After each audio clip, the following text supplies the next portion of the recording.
Kesaksian Yohanes bab 5. Tentang Yesus. Dia mampu memberi kehidupan dan juga mampu menghakimi manusia. Mari kita baca. Saat itu dikatakan seperti ini. Mari kita baca sebentar.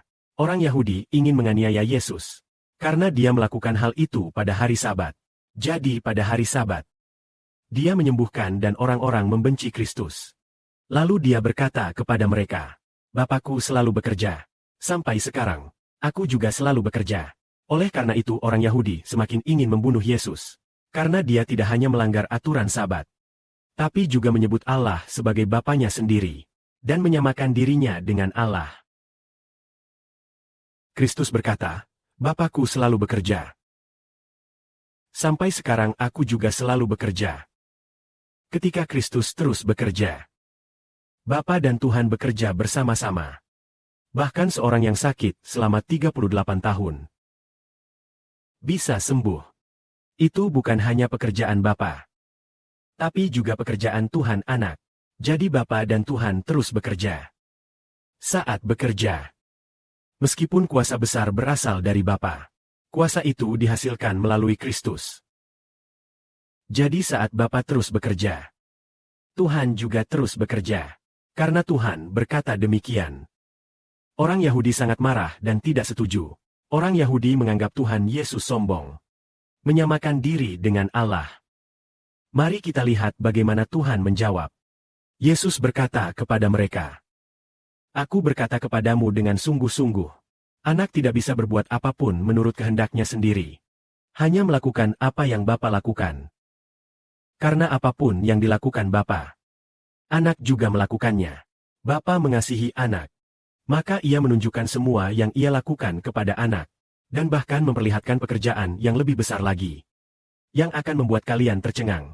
Sama seperti Bapa membangkitkan orang mati, memberikan hidup kekal kepada mereka, demikian pula Anak berkeinginan memberi hidup kekal kepada siapapun yang menerima.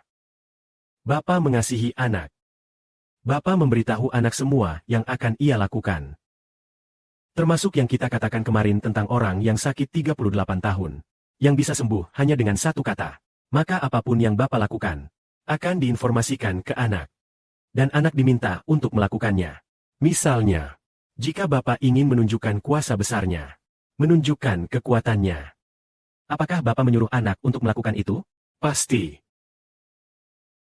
Apapun yang dilakukan Bapa, Bapa tidak melakukan sendiri. Semua dilakukan melalui Anak.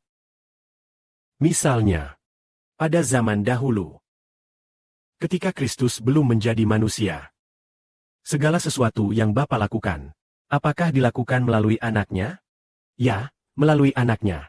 Misalnya ketika Bapa membawa umat Israel keluar dari Mesir, apakah Bapa melakukan itu melalui hambanya Musa? Ya, melalui Musa. Agar dunia tahu itu adalah perbuatan Allah, Dia memisahkan Laut Merah, juga melalui Musa, agar kemuliaan Bapa melalui Musa terlihat. Begitulah, kalau begitu. Kalau Kristus adalah Anak, Musa hanya hamba. Bapa melakukan mujizat besar melalui Musa. Yesus adalah Anak Allah. Apakah Bapa akan menyembunyikan sesuatu dari Anaknya? Tidak akan. Untuk zaman kita ini, Bapa dan Tuhan, mukjizat baru yang lebih besar dan lebih banyak.